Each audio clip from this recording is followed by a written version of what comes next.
Chapter 10. Mr. Gorf. "Mr. Gorf?" muttered Joy as she walked down the stairs to recess. "Did she say Mr. Gorf?" Mauricia nodded. Leslie caught up to them. "Did she say Mr. Gorf?" "I think so," said Mauricia. "Do you think?" Leslie asked. "I don't know," said Mauricia. "I hope not," said Joy. Before Mrs. Jules ever came to Wayside School, the children had a teacher named Mrs. Gorf. She wasn't very nice. Even Myron was worried, and Myron had never been in trouble in his whole life. "Mr. Gorf might be a good teacher," said Eric Bacon. "Just because he has the same last name as Mrs. Gorf doesn't mean he'll be horrible." "That's right," said Eric Ovens. "People with the same name can be different." "I agree," said Eric Fry. "There are probably lots of people named Gorf," Damien said hopefully. "I bet if you looked in the phone book, you'd find 10 whole pages of Gorfs." "Well, I don't know about you, but I'm not coming to school tomorrow," said Joy. "Me neither," Mauricia agreed. But the next morning, their parents made them all go to school. Everyone arrived on time. Nobody dared to be late. But there was no teacher. Dee Dee sat down next to Myron. "Is he here?" she whispered. "Shh," whispered Myron. He folded his hands on his desk and stared straight ahead. One by one, the children entered the classroom and quietly sat down at their desks. They couldn't take any chances. Mr. Gorf might walk through the door at any moment. Or maybe he was already there, hiding in the coat closet, just waiting for someone to do something wrong. "I didn't want to come today," whispered Calvin, "but my parents made me." "Shh," said Bebe. "He might hear you." Mr. Kidswatter's voice came over the PA system. "Good morning, boys and girls."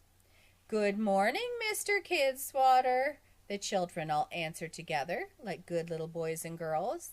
They listened attentively to their principal. Then, when Mr. Kidswatter was finished, they took out their math books and started working. After that, they did social studies, reading, and spelling.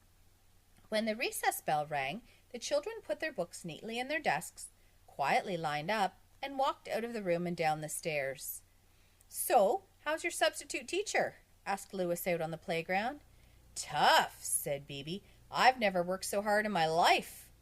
"I did more work before 10 o'clock than most people do in a day," said Calvin. "But he's very fair," Myron quickly added, just in case Mr. Gorf was listening. He might have been hiding in the bushes. "Yes, he's nice and fair and a very good teacher," said Jenny. "Very smart, too," said Dee Dee. "We're lucky to have him." Louis twisted the end of his mustache between his fingers. After recess, the children returned to class and worked until lunchtime. At lunch, they ate all of the food Mrs. Mush served them. Their manners were perfect. Mr. Gorf might have been hiding under the table. After lunch, they returned to class and practiced their handwriting. Myron looked around. All of a sudden, he got a terrible urge to do something. Anything. "Ooga booga," he said. Jenny put her finger to her lips. "Biff, boff, boof," said Myron, a little louder. "Shh," said Jenny. Myron stood up. "No," he shouted. "I don't have to be quiet." Everyone tried to get Myron to hush up. Myron climbed on top of his desk. "Look around, folks. There's no teacher. We're doing all this work for nothing." "Get down," whispered Allison. "Do you want to get us all in trouble?" Myron jumped on top of Allison's desk. "Hi, Allison," he said. Then he hopped over to Dee Dee's desk, then Ron's, then Mauricia's. "Please, Myron," said Mauricia. "This is fun," said Myron. He made a great leap and landed on top of the teacher's desk. Mrs. Jules had always kept a coffee can full of Tootsie Roll Pops on her desk. It was still there. "Hey, anyone want a Tootsie Roll Pop?" asked Myron. Everyone stared at him. Myron took one for himself. He sat in the teacher's chair with his feet up on the teacher's desk and sucked on it. "Please stop, Myron," begged Jenny. "What if he's hiding in the closet?"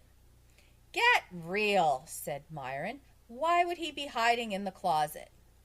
"What if Mr. Gorf was married to Mrs. Gorf?" asked Allison. Myron laughed. "Who would ever want to marry Mrs. Gorf?" he asked. "Somebody had to marry her," said Rondi, "or else she wouldn't have been a Mrs." "What if he loved her very much?" asked Allison, "and then one day she just didn't come home from work, and he never saw her again, and he didn't know what happened to her, but he knew she used to teach this class, so he might be hiding in the closet to try to find out if we're the ones who got rid of her." "If I was married to Mrs. Gorf," said Jason, "I'd be glad she never came home. He should thank us." "Nice going, Jason," said Jenny. "If he is hiding in the closet, you just told him we're the ones who got rid of his wife." "Well, if I didn't, you just did," said Jason. "It doesn't matter," shouted Myron, "because Mr. Gorf is not hiding in the closet." Myron went to the back of the room and opened the closet door. A man stepped out. "Thank you," he said. "I accidentally locked myself in here this morning, and I've been waiting for someone to open the door." Myron swallowed his Tootsie Roll Pop, stick and all.